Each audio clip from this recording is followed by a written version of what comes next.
존경하는 국민 여러분, 박병석 국회의장님, 선배 동료 의원님과 부총리님을 비롯한 국무위원 여러분, 충남 천안시 출신 더불어민주당 문진석 의원입니다. 정의용 외교부 장관님께 질문드리겠습니다.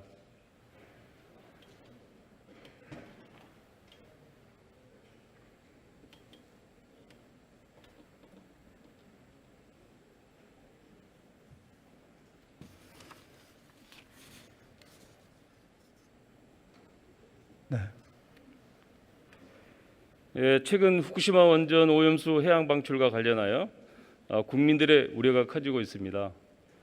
정부는 2018년 8월 일본이 원전 오염수 해양 방출을 고려하고 있다는 것을 인지한 시점부터 현재까지 일본의 해양 방류 방침에 단 한 번이라도 동의한 적이 있습니까? 없습니다. 그동안 이 문제에 대해 미국이나 중국과도 여러 의견을 교환한 것으로 알고 있는데 공식적이든 비공식적이든 대화 채널에서 단 한 번이라도 일본의 해양 방류에 대해서 동의한 적이 있으십니까? 없습니다. 앞으로도 일본의 원전 해양 방출에 대한 정부의 반대 입장은 변함이 없는 거죠. 반대를 한다기보다는 우리 국민들의 건강과 안전을 최우선으로 하면서 한 3가지 정도를 일본에게 줄기차게 일관되게 요청을 하고 있습니다. 하나는 충분한 과학적 근거를 제시하라. 또 그러한 정보를 충분히 공유를 해줬으면 좋겠다 하는 것이고요. 두 번째는 우리 정부와도 사전에 충분히 협의를 해줬으면 좋겠다. 그리고 이제 끝으로 앞으로 IAEA 국제원자력기구의 검증 과정에 우리 전문가 또는 연구소 대표가 참여할 수 있도록 보장해라. 이 3가지 여건이 마련되고 또 우리가 볼 때 IAEA 기준에 맞는 적합성 절차에 따라서 된다면 저희가 굳이 반대할 건 없다고 봅니다. 예, 장관님, 후쿠시마 원전 오염수 해양 방류에 정부는 가능한 모든 조치를 강구하겠다고 발표했습니다. 그렇습니다. 예, 곤혹스럽지만 우리의 동맹인 미국이 일본의 원전 오염수 해양 방류를 지지한다고 밝혔고요.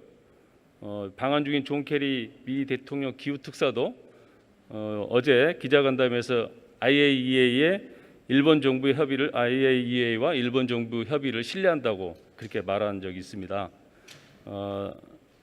그다음에 4월 3일 그런데요. 4월 3일 미 FDA 홈페이지에는 후쿠시마산 농축수산물의 수입 규제 연장을 명시했습니다. 네. 미국 내에서도 상반된 행보입니다. 지난 17일 케리 특사와 면담하신 바 있으시죠? 그렇습니다. 거기서 면담하신 중간에 미국의 정확한 입장이 어떤 것이라고 판단하신 게 있습니까? 케리 특사가 어제 출발 전에 기자회견에서도 밝혔습니다만 미국 정부는 일본 정부가 IAEA와의 협의를 충실히 하고 또 IAEA 기준에 적합한 그러한 조치를 하는 것을 전제로 그러한 입장을 밝힌 걸로 알고 있습니다. 우리의 주장이 끝까지 받아들이지 않는다고 한다면 또 미국의 개입과 설득이 불가능하다고 한다면 국제사회와 연대가 좀 필요해 보이는데요. 현재 러시아, 대만, 중국 같은 나라들이 일본을 규탄하는 입장에 있지 않습니까? 그렇습니다. 예, 또한 국제 감시단을 좀 만들어야 된다는 그런 의견도 있습니다. 다른 국가 연대할 계획이 혹시 있으신가요? 그렇습니다. 저희가 지금 우선 태평양 연안국들을 중심으로 저희가 협의를 하고 있고 이미 태평양 도서국 16개국은 인접 5개국과 또 동일한 입장을 이미 발표를 했습니다. 또 IAEA에서도 우리 정부의 기본 입장에 공감을 표명을 했습니다. 또 EU도 우리 입장에 동조하는 성명을 이미 발표를 했습니다. 또 유엔의 전문가들도 우리 정부 입장을 우리 정부 입장에 공감하는 그런 성명도 발표를 했습니다. 정부는 앞으로도 이런 양자적 또는 다자적 외교 활동을 통해서 우리 입장에 관철되도록 계속 노력해 나가겠습니다. 그거와 더불어서요. 국제해양법 재판소에 오염수 방류를 금지하는 잠정 조치를 청구해야 한다는 그런 의견도 있습니다. 정부가 혹시 준비하고 있습니까? 여러 가지 그 다양한 네. 실효적 대응 방안을 검토를 하고 있고 그 중에 이런 그 사법적 조치 내용도 포함되어 있습니다. 그 국제법적인 대응 절차를 혹시 설명해 줄 수 있습니까? 그것은 우선은 이 일본이 투명한 정보 공개, 또 충분한 협의 이러한 의무가 있기 때문에 국제 유엔 해양법 협약에 따라서 그러한 의무를 철저히 이행하는 것을 제가 지켜보고 일본의 그 조치가 미진하다고 판단되면 국제 해양법 협약에 따른 국제 분쟁 해결 절차에 회부할 수도 있다고 봅니다. 그래서 이러한 가능성을 모두 놓고 저희가 일본 측과도 계속 협의를 하고 또 여러 가지 다양한 방법을 강구해 나가도록 하겠습니다. 네, 후쿠시마 원전 오염수 해양 방출은 우리 어민들의 생존권은 물론 국민의 안전과도 직결되는 문제입니다. 외교부가 관련 부처 협력은 물론이고 국제 연대 등을 통해서 정부의 명운을 걸고 적극적으로 대응해 주시기 바랍니다. 네, 들어가셔도 좋습니다. 네, 그렇게 하겠습니다.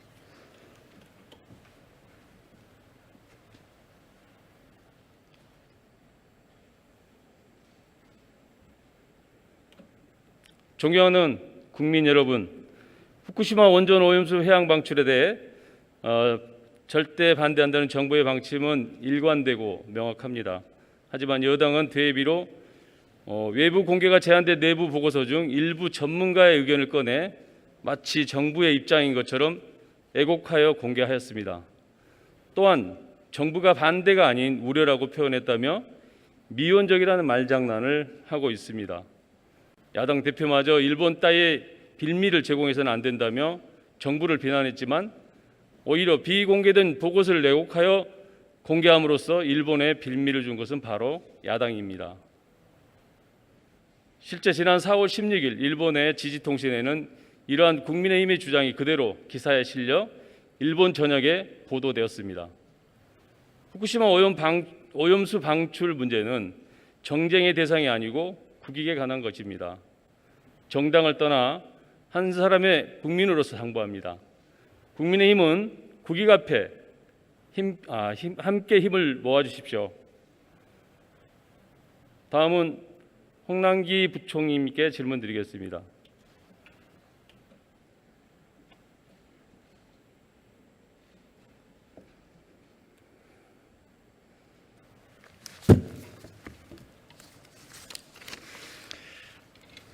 부총리님, 백신 수급 계획에 대해서 더 하실 말씀 있으세요?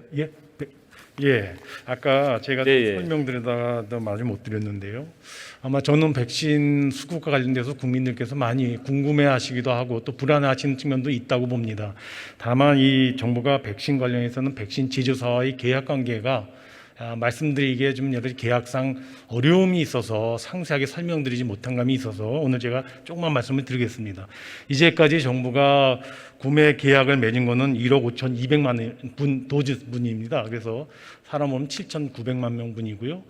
올해 그 계약은 체결이 돼 있고 상반기 중에 제가 보니까 어제 기준으로 해서 이미 기도입된 게 362만 그리고 도입이 상반기 중에 도입이 확정되어 있는 것이 1,447만 도주입니다. 합해서 1,809만 도주인데요. 이렇게 돼서 저희가 어저께 제가 말씀을 드렸습니다만 상반기에 1,200만 명에 대해서는 백신을 공급할 수 있겠다 말씀을 드렸고요. 대부분 저희가 계약한 부분의 대부분이 국제 백신 수급상 하반기에 많이 몰려 있습니다.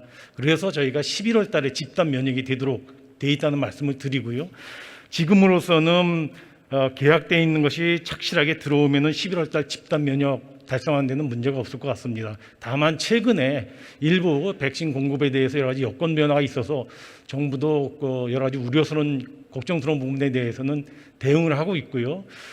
백신 공급 회사와 추가적인 백신 공급 논의가 지금 거의 마무리 단계에 있다는 말씀을 하나 드리고요. 두 번째는 외교적인 경로를 통해서 백신을 추가적으로 확보할 수 있는 외교적 협의가 물밑에서 이렇게 진행되고 있다 하는 말씀까지 제가 드리겠습니다. 아까 말씀드린 것처럼 정부는 하여튼 상반기에 1,200만 명분에 대해서 백신이 이루어진다면 한 23% 정도가 되겠습니다.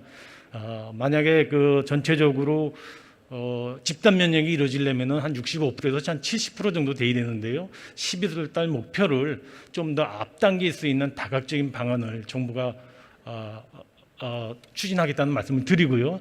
적절한 시기에 저는 이 백신 공급에 대해서도 백신 공급 회사하고 계약 관계가 있지만 양해를 구해서 저는 백신 수급에 대해서도 국민들께 비교적 투명하게 한번 설명드릴 수 있는 기회를 갖는 것이 바람직하지 않은가 이렇게 생각하고 있습니다. 네, 어떤 백신에 대해서 약간의 불안감이 좀 있는 것 같습니다. 수시로 국민들한테 설명할 수 있는 기회를 만드셔가지고 국민들의 불안을 좀 잠재워 주시길 그렇게 최대한 노력하겠습니다. 네, 부총리님, 작년 11월 정부는 공시 가격을 시세의 90%까지 올리는 공시 가격 현실화 로드맵을 발표한 바 있습니다. 이후 정부는 지난달 2021년 공동주택 공시 가격을 발표했습니다. 네. 그러나 발표 이후 공시 가격이 급등했다며 국민들의 반발이 좀 일어나고 있어요. 실제 올해 공시가 현실화율은 작년 대비 1.2% 오른 70.2%로 공시가 현실화 계획과 일치하지만 공시 가격은 작년 대비 약 19% 증가했습니다. 문제는 공시 가격이 조세로 연결되다 보니 증세에 대한 국민들의 우려와 불만이 좀 큰 것 같아요. 실제 종부세 납부 대상은 2018년 46만 6천 명이었는데 2020년에는 74만 4천 명 정도로 증가하고 있어요. 1주택자의 종합부동산세 부과 기준은 9억으로 13년째 유지되고 있습니다. 최근 발표한 서울 공동주택의 공시가 분포를 보면 9억 초과 주택은 2018년에 5.52%였는데 2020년에는 11.13%, 2021년에는 15.99%로 증가했습니다. 종부세 대상이 2018년에 비해 3배 이상 늘어난 것입니다. 공시가 상승과 현실화율을 고려하여 1주택자의 종부세 부과 기준인 9억을 현실에 맞게 상향시켜야 한다고 보는데 부총리님 생각은 어떠십니까? 네, 의원님 먼저 공시 가격이 오른 거와 관련돼서 정부가 사실 공시 가격을 마음 맞춰서 낮게 제시하고 높게 제시할 사안은 아닙니다. 공시 가격과 관련되는 법에 의해서 정부도 절차에 따라서 이제 제시하는 건데요.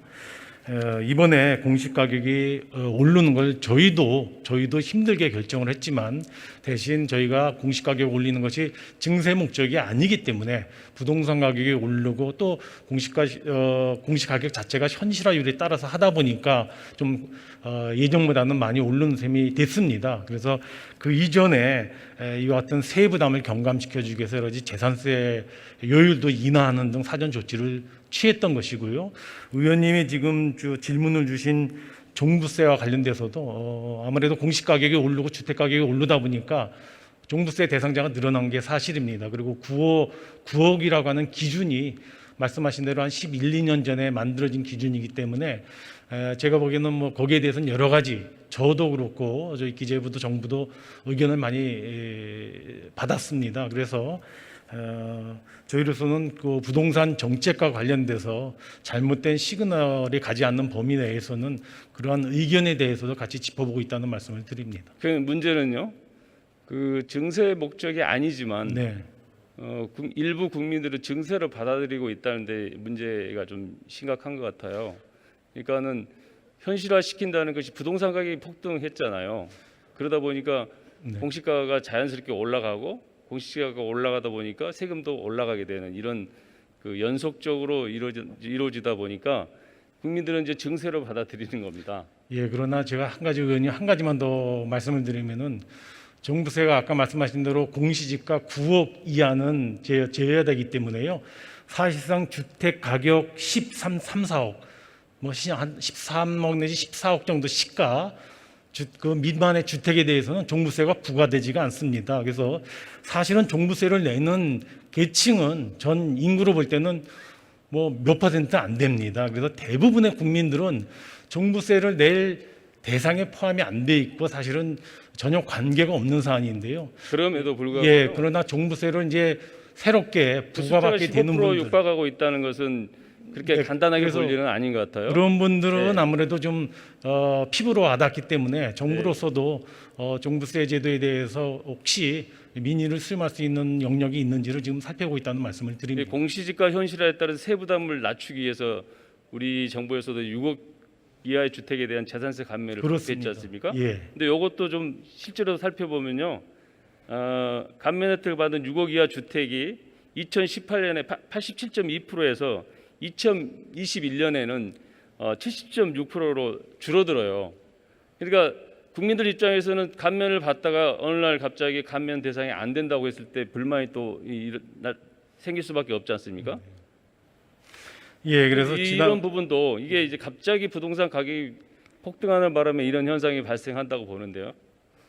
네, 그래서 이제 예. 아까 말씀드린 대로 이제 6억 미만까지는 재산세율 자체를 인하 3년간 한시적으로 인하 조치를 했고요. 또 이거에 의해서 혹시 건보료 가입자에게도 피해가 있을까봐 정부로서는 이 건보료의 그 재산 공제율도 더 확대해줘서 이분들에게 그와 같은 불이익이 가지 않도록 정부도 노력하고 있다는 말씀을 드리고요. 대상이 줄어들었다는 거예요. 문제는 근데 뭐 감면 대상이 줄어들었다는 거죠. 근데 전체적으로 모든 계층을 다 부동산 가격 자체가 올랐는데 세금이 하나도 변동하지 않고 그대로 있어야 된다는 지금 건 부동산 아니기 때문에. 가격이 사실은 이상적으로 폭등한 거잖아요. 그러니까 자연스럽게 자연 증가된 게 아니고 물가 상승이라든가 이런 비율로 이렇게 증가한 게 아니고 갑작스럽게 폭등한 거란 말이죠. 예. 그러면 거기에 대한 정부의 대책도 필요해 보이거든요. 예, 그래서 아까 말씀드린 대로 일정한 가격 이하에 대해서는 이제 재산세율을 인하해주고 했는데요. 그 기준이 어디가 합리적이냐 하는 거에 대한 뭐 논란은 있을 수 있겠습니다. 의원님 지적 사항을 저희가 다시 한번 잘 살펴보도록 하겠습니다. 네, 집값 안정과 조세 형평을 위해서는 공시지가 현실화가 반드시 필요합니다. 공시가 현실화를 통해 투기 수요가 찾아들고 부동산 시장이 안정되는 효과도 있기 때문에 일관성 있게 추진되어야 하는 것이 맞습니다만은 이 과정에서 조세 저항이 발생하는 것도 또 불가피한 일이고요. 하지만 작년에는 패닉 바잉으로 정상적으로 부동산 시장이 작동된 게 아니라는 그렇게 보여집니다. 정부의 계획과 부동산 현실이 사이에 괴리가 있을 수밖에 없는데 공시지가 현실화에 대한 속도 조절도 좀 필요해 보이거든요. 네, 아까 말씀드린 공시지가 현실화 관계는 작년에 정부가 사실 2030년까지 단계적으로 하겠다고 이게 1, 2년 만에 현실화하는 것이 아니고요. 전체적으로 보면은 저는 공시지가가 현재 공동주택은 한 65%에서 한 70% 좀 넘고요.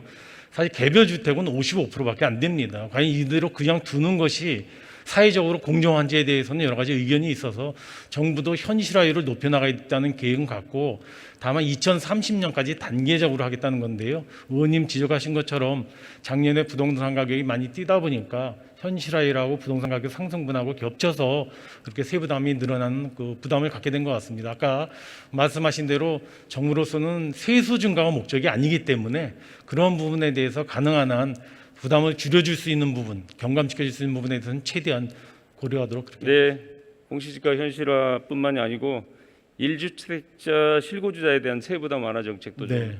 좀 재정비해 주실 것을 요청드리겠습니다. 부총리께서는 LH 제발. 직원들의 투기 비리로 국민들을 엄청나게 실망시켜 드렸지 않습니까? LH 해체 수준까지 해체할 수준까지 구조 개혁을 하신다고 발표하셨지 않습니까? 지금 어느 정도 잘 진행되고 있습니까? 예, 지난 3일 말에 이번에 LH 사태를 계기로 하는 투기 재발 방지 대책은 이미 발표를 해서 후속 조치를 취해가고 있고요. 의원님께서 말씀 주셨던 LH 자체의 혁신 방안에 대해서는 현재 한 세 갈래로 검토가 진행 중입니다. 하나는 거의 인력 규모 10,000명 정도에 이르는 LH를 어떻게 조직과 기능을 합리화할 것인지 그 한 갈래고요. 두 번째는 LH 직원들이 이번 사태와 같이 투기 재발이 일어나지 않도록 하는 그런 통제 장치를 갖추는 게 두 번째고요. 세 번째는 LH라는 공공기관 자체의 경영 혁신과 강화 방안입니다. 그래서 두 번째 방안은 지난번에 정부가 3월 말에 발표해드린 투기 재발 방지 대책이 LH에 대해서는 더 강력하게 작동이 되는 거기 때문에 이미 상당 부분 내용이 구성이 됐고요. LH 경영혁신 방안은 여러 가지 LH가 다시 한번 경영을 좀 새롭게 할 수 있는 뼈를 깎는 경영혁신 방안이 좀 담겨 있습니다. 가장 중요한 거는 이제 아까 LH의 기능과 조직을 어떻게 재편할 것인가 하는 문제인데요. 이 문제에 대해서도 관계부처 간에 어느 정도 검토가 마무리돼 가고 있습니다. 정부로서는 LH 조직 자체에 대한 기능, LH 조직과 기능에 대한 검토가 마무리되면 저는 뭐 다음 달 초중반에는 국민들께 발표해드릴 수 있지 않을까 이렇게 생각이 되고 열심히 속도를 내고 있다는 말씀을 드립니다. 네, 자리에 들어가셔도 좋습니다. 예, 서욱 국방부 장관님께 질의드리겠습니다.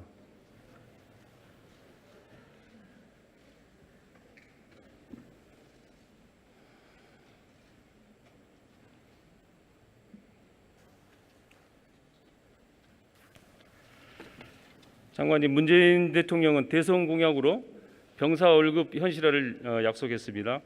2017년 병장 기준 21만 6천 원에 불과했지만 올해 2021년에는 병장 기준 60만 8,500원으로 인상됩니다. 하지만 정부의 이러한 노력에도 불구하고 장병들에게 적절한 급여와 보상이 필요하다는 의견은 해마다 제기되고 있습니다. 올해 21년 병장 급여 60만 8,500원을 최저임금 8,720원으로 이렇게 계산해 보니까 하루에 2.3시간의 시급만 지급하는 꼴이더라고요. 네, 장관님, 20대 청년들에 대한 국가의 노동 착취가 아니냐는 그런 비판이 있습니다. 어떻게 생각하십니까? 네, 의원님, 국가 안보를 위해서 혼신 봉사하고 있는 또 본신 봉사한 병역 의무 이행자에 대해서 적정 수준의 합리적으로 보상을 지급하는 것은 국가적 책무라고 생각을 합니다. 정부에서 이제 18년부터 22년까지 병 봉급을 단계적으로 인상을 하고 있는데 이 이후에도 합리적인 보상이 잘 갖춰져야 될 걸로 현재 보여집니다. 네, 국방 중기 계획에 따르면 2025년에는 병장 월급이 약 96만 원으로 인상될 예정이라고 합니다. 그런데 현재 군복무를 하는 청년들에게는 너무 머나먼 얘기입니다. 병사 월급 현실화를 2024년으로 당길 생각은 없으신가요? 네, 의원님 말씀에 공감을 합니다. 병 봉급 추가 인상이 필요한데요. 다만 이제 국가 재정 여건 등을 종합적으로 좀 고려해 볼 필요가 있어서 관계부처와 협의를 더 해나가도록 그렇게 하겠습니다. 네, 장관님, 병사 급여는 국가를 위해서 헌신한 20대 청춘에게 주는 보상이 아닙니다. 노동력을 제공한 국민에게 국가가 당연히 주어야 할 임금입니다. 이와 별도로 국가를 위해 헌신하고 희생한 20대 청춘에게 정당한 보상이 필요하다고 보는데 국방부가 추진하는 보상안이 혹시 있습니까? 지금 의원님 말씀대로 급여 인상 외에도 다양한 방안을 검토를 하고 있는데 그 검토안 중에서는 그 형평성이라든가 또 국가의 재정이라든가 또 사회적 합의 가능성이라든가 이런 걸 전반적으로 보고 종합적인 검토를 하고 있고 연구 영역을 추진할 예정입니다. 향후 연구 결과를 토대로 해서 이것이 이제 저희 국방부 자체적으로 할 수 있는 일은 아니고 관계부처와 긴밀하게 협업을 통해서 국방 의무 이행자가 체감할 수 있는 보상 지원이 될 수 있는 노력을 강구하겠습니다. 네, 장관께서는 자식을 돌보는 마음으로 장병들에게 정당한 급여와 보상안을 마련해 주실 것을 요청드리겠습니다. 네, 그렇게 네, 하겠습니다. 돌아가셔도 좋습니다. 네.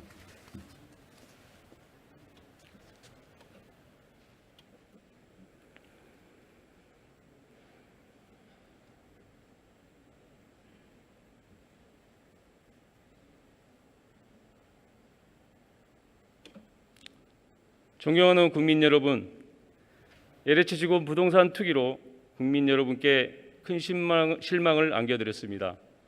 죄송합니다. 감추거나 덮지 않겠습니다.